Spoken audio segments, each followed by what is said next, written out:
Hello दोस्तों, स्वागत है आप लोगों का हमारे channel stay motivated with Hari. मैं फिर से एक बार आपके सामने हाजिर हूँ gastritis reversal without any medicine के थर्ड एपिसोड को लेकर। इसके पहले मैंने 2 वीडियो डाले हुए हैं, how to get gastritis reversal या पेट की कोई भी बीमारी को बिना दवा दूर करने के लिए, जो मैंने खुद के ऊपर ट्राई किया है। और आप डिस्क्रिप्शन बॉक्स में जाके पिछले 2 वीडियो का लिंक पा सकते हैं और आपको पता लगेगा कि मैंने अपने गैस्ट्राइटिस, क्रॉनिक गैस्ट्राइटिस जो कि मुझे 5 सालों से थी, उसका किस तरह से बिना मेडिसिन के मैंने पूरी तरह से जड़ से खत्म किया। तो आप पहले दोनों वीडियो को देखिए अगर आपने नहीं देखा है तो। यहाँ पे मैं बात करूँगा कुछ परहेज की, क्योंकि ये जो हमारा रिवर्सल का प्रोसेस है, ये basically lifestyle and diet system based है। तो कुछ चीज़ों से परहेज करनी है और क्यों करनी है, आज हम वो बातें करेंगे। तो अगर आप अपने कोई भी क्रोनिक डिजीज को ठीक करना चाहते हैं, चाहे वो गैस्ट्राइटिस है, चाहे वो पेट की कोई भी बीमारी है, ओबेसिटी है, कोई भी क्रोनिक डिजीज है, उसमें अगर आप परहेज करते हैं तो आप 90% अपनी बीमारी को यूं ही ठीक कर सकते हैं। तो सबसे पहले आप चाय और कॉफी पीना बंद कर दीजिए। पेट को सही रखने के लिए बहुत ज़्यादा ठंडी चीज़ें और बहुत ज़्यादा गर्म चीज़ें नहीं पीनी है। सो कोई भी फ्रिज का ठंडा पानी, कोल्ड ड्रिंक, आइसक्रीम बिल्कुल खाना बंद कर दीजिए, बिल्कुल लेना बंद कर दीजिए। और गर्म चीज़ों में चाय, कॉफ़ी, गर्म दूध बिल्कुल पीना बंद कर दीजिए। दूसरी चीज़, अपने शरीर के माइलेज को बढ़ाना है। इसके पहले हमने सुना होगा कि हम कार का माइलेज बढ़ाएं, बाइक का माइलेज बढ़ाएं, but what about the mileage of our body.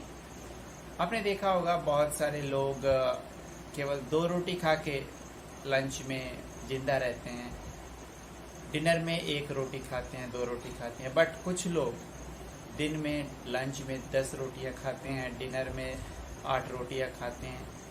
But अगर उनका आउटपुट देखा जाए तो सेम है, वो भी उतना ही काम करते हैं जितना कि 2 रोटी खाने वाला काम करता है। तो इसका मतलब ये है कि एक की माइलेज दूसरे से ज़्यादा है। तो जब हम आजकल के महंगाई के ज़माने में जब हम गाड़ियों के माइलेज की बात करते हैं, तो हमारे शरीर के माइलेज के बारे में भी बात करनी जरूरी है। तो माइलेज की बात हम यूँ करेंगे कि पिछले वीडियो मैंने बोला था आपको कि आपको फास्ट करना ज़रूरी है।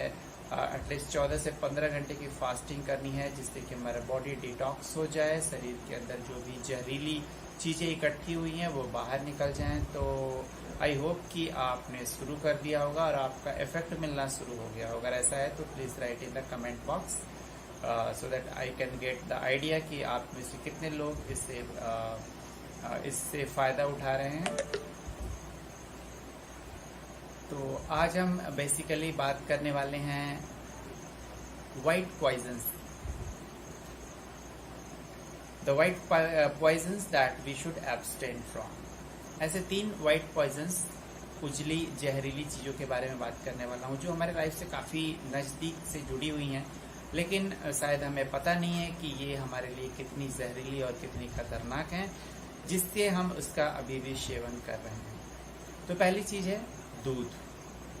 शायद आपको बहुत ही आश्चर्य होगा यह सुन के कि दूध जहरीला कैसे हो सकता है। आजकल के भी भागदौड़ के ज़माने में दूध जो है वो बहुत ही जहरीला हो गया है and one of the most toxicating agent in our life. अगर आप दूध किसी डेयरी फार्म से खरीदते हैं फिर तो कुछ कहने की बात ही नहीं। आजकल के जो भी पैक्ड मिल्क आ रही है, उसके अंदर क्या मिला हुआ है यू नेवर नो।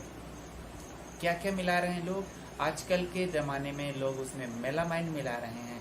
मेलामाइन वही पाउडर है जिसे फॉर्मल्डिहाइड में मिलाकर टाइल्स बनाई जाती है। जी हाँ, हम टाइल्स खा रहे हैं दूध के अंदर। जो मलाई जमती है that is no other than tiles. इसके अंदर मिलाई जा रही है यूरिया, इसके अंदर मिलाई जा रही है कास्टिक सोडा, मतलब कि कपड़े धोने और बर्तन धोने वाला सर्फ, और इसमें मिलाया जा रहा है फॉर्मेलिन।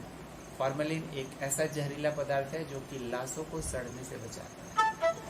और सबसे आश्चर्य की बात यह है कि हमारा जो इंडिया का FSSAI फूड सिक्योरिटी डिपार्टमेंट जो है, उसने मेलामाइन को दूध के अंदर परमिट कर रखा है। It is permitted to mix melamine in child milk as well as adult milk.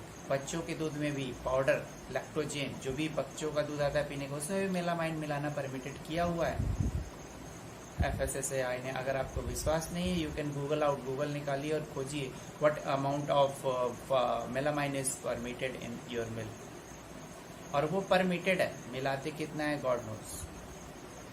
सो ये तो बात रही हमारे डेयरी मिल्क की।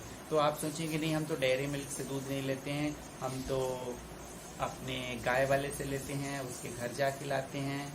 तो अगर आपके घर में गाय या भैंस, बफेलो या काऊ नहीं है, तो आजकल जो भी फार्मर्स हैं, जो भी प्रोफेशनल्स हैं दूध वाले, अगर आप उनके पास जाके लेते हैं दूध, तो 99% केसेस में ये गारंटी है कि आजकल का हर एक फार्मर, हर एक प्रोफेशनल अपने मवेशियों को दूध निकालने के पहले एक इंजेक्शन देता है जिसका नाम है ऑक्सीटोसिन।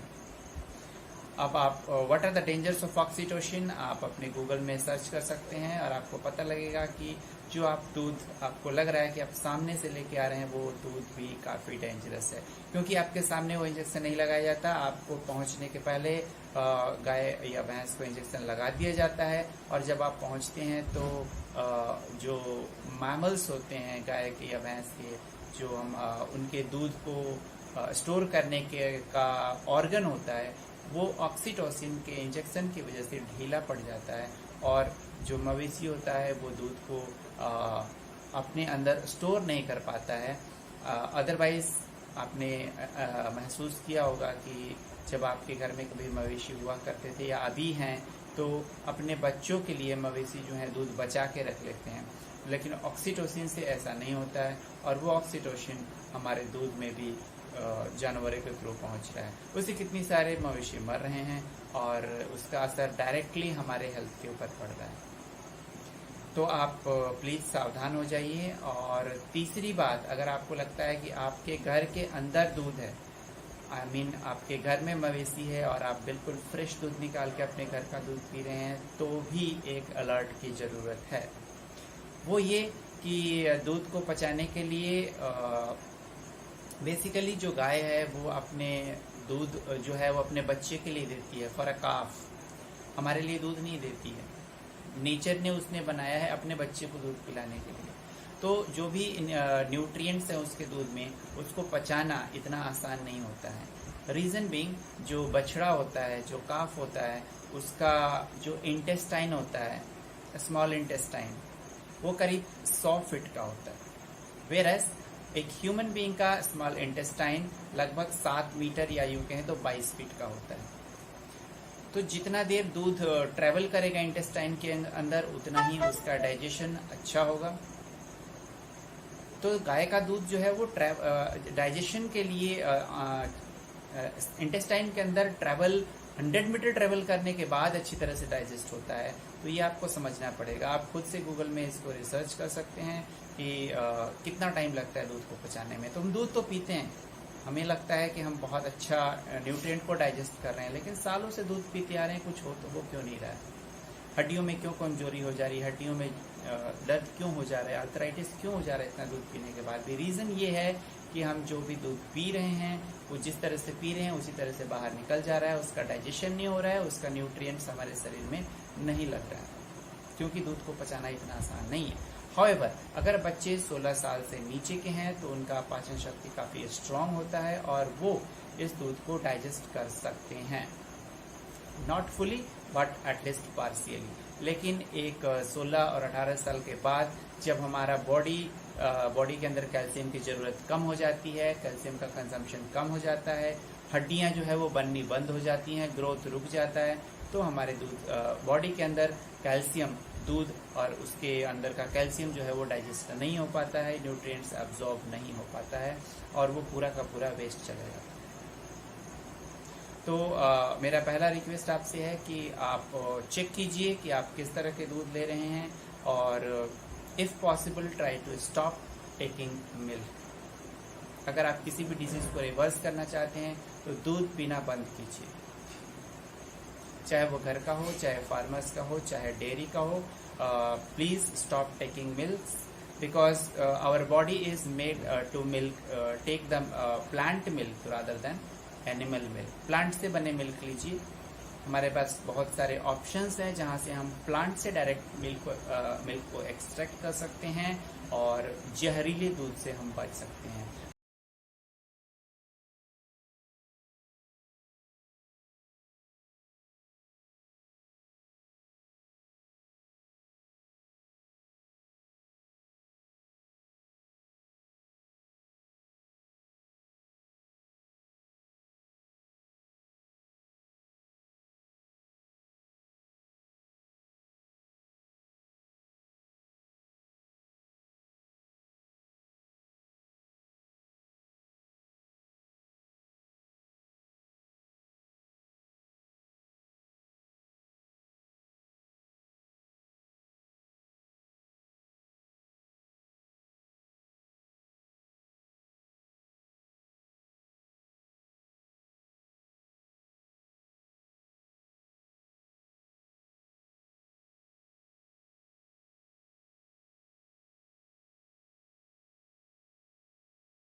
तो जब से मैंने दूध पीना बंद किया है पिछले 2 महीने से मेरे हेल्थ में 180 डिग्री इम्प्रूवमेंट आया है, बिल्कुल मैजिकल इम्प्रूवमेंट आया है, क्योंकि जो दूध मैं पी रहा था वो बिल्कुल जहरीला था।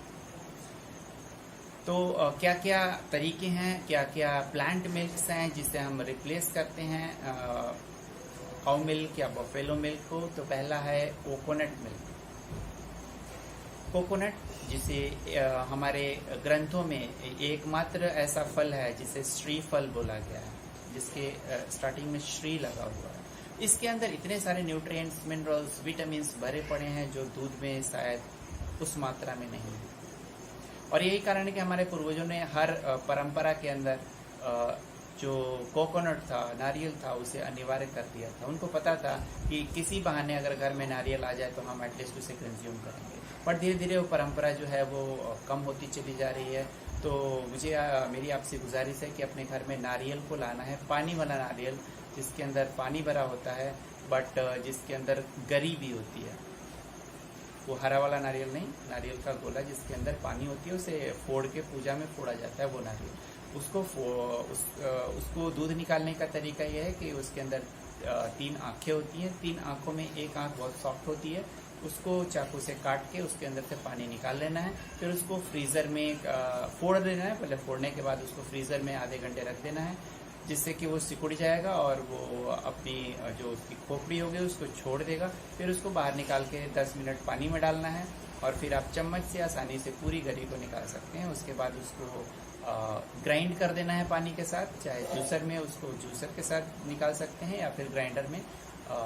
1 कप नारियल में आपको 2 कप पानी डालना है और फिर उसको ग्राइंड करके उसको छान लेना है और ये बन गया आपका कोकोनट मिल्क। हाँ, इसे गर्म नहीं करना है क्योंकि गर्म करने से इसके अंदर कोलेस्ट्रॉल डेवलप हो जाता है और फिर वो प्रॉब्लम क्रिएट कर सकता है। तो ऐसे ही बहुत ही मीठा लगता है और बहुत ही tasty, very healthy, very nutritious. दूसरा है मूंगफली का मिल्क। ये सारी रेसिपी आपको यूट्यूब के अंदर मिल जाएंगी, you can search out yourself.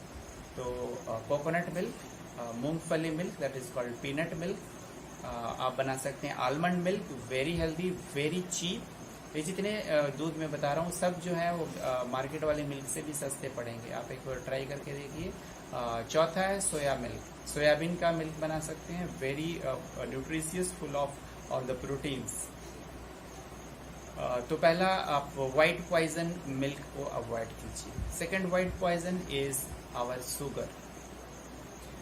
Avoid taking sugar. अगर आपने शुगर 1 महीने बंद कर दिया तो शायद आपका मेटामॉर्फोसिस हो जाएगा, बिल्कुल ट्रांसफॉर्मेशन हो जाएगा। केमिकल्स इतने सारे होते हैं शुगर के अंदर, व्हाइट शुगर के अंदर, कि आप बिलीव नहीं कर सकते।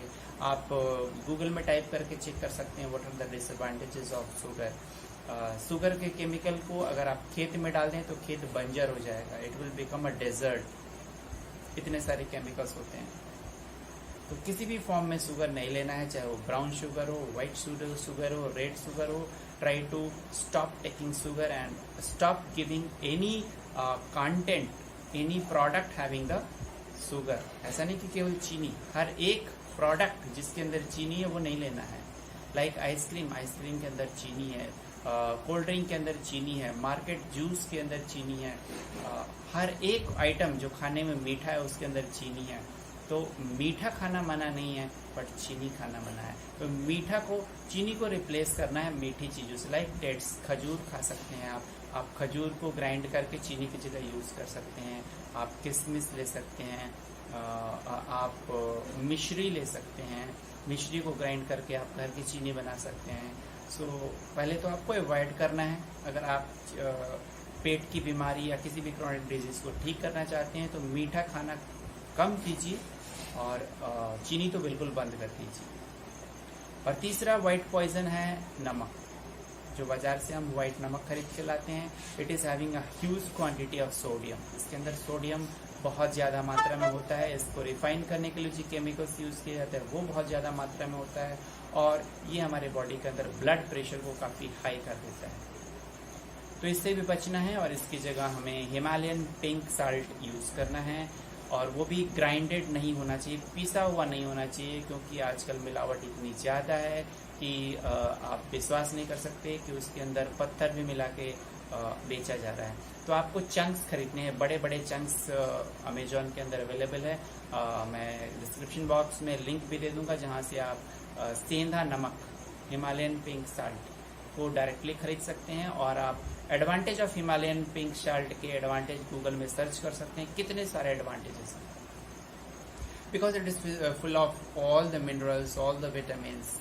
और आप बाहर के कोई भी पैक्ड फूड को खाना बंद कीजिए। हर वो चीज़ जो प्रोसेस्ड है, जो आदमी ने प्रोसेस की है, उसे लेना बंद कीजिए। आजकल मार्केट में बहुत सारे एडवर्टाइजमेंट हैं, इस पाउडर के अंदर बादाम है, इस पाउडर के अंदर केसर है, तो हम ये प्रोडक्ट क्यों खरीदें? हम डायरेक्ट बादाम खरीदेंगे, डायरेक्ट केसर खरीद के खाएंगे, हम प्रोसेस्ड वाला क्यों खाएं? बहुत सारे हेल्थ पाउडर अवेलेबल है मार्केट में, जिसके अंदर वो बताते हैं कि बादाम है, मूंगफली है, केसर है, पिस्ता है, तो हम डायरेक्ट खरीद के खाएंगे ना। तो आप प्रोसेस्ड फूड को लेना बंद कीजिए, मार्केट फूड को लेना बंद कीजिए और घर में खुद का फूड बनाइए। बाजार से आलमंड खरीद के लाइए, बाजार से केसर खरीद के लाइए और उसे कंज्यूम कीजिए, which is directly connected to the nature. अपने आप को नेचर से जोड़िए, आदमी को आदमी से नहीं। Do not connect your self with the professionals, rather connect your self with the nature. तो इतनी सारी अगर परिवर्तन आप अपने अंदर करते हैं तो गारंटी है कि 1 महीने के अंदर आप अपने अंदर अभूतपूर्व परिवर्तन देखने को मिलेगा। ऐसे drastic change you can see in yourself. तो मेरा आज का मेन मकसद जो था वो ये था कि आपको अवेयर करें कि आप अपने आप को नेचर से कैसे कनेक्ट करें। अगले वीडियो में मैं लेके आऊँगा कि आप अपने बॉडी को किस तरह से एक्स्ट्रा सप्लीमेंट दें, नेचुरल सप्लीमेंट दें, जो जैसे कि आपकी बॉडी तुरंत रिकवर हो जाए। तो आज के लिए बस इतना ही। Thank you so much. Please like and subscribe my channel.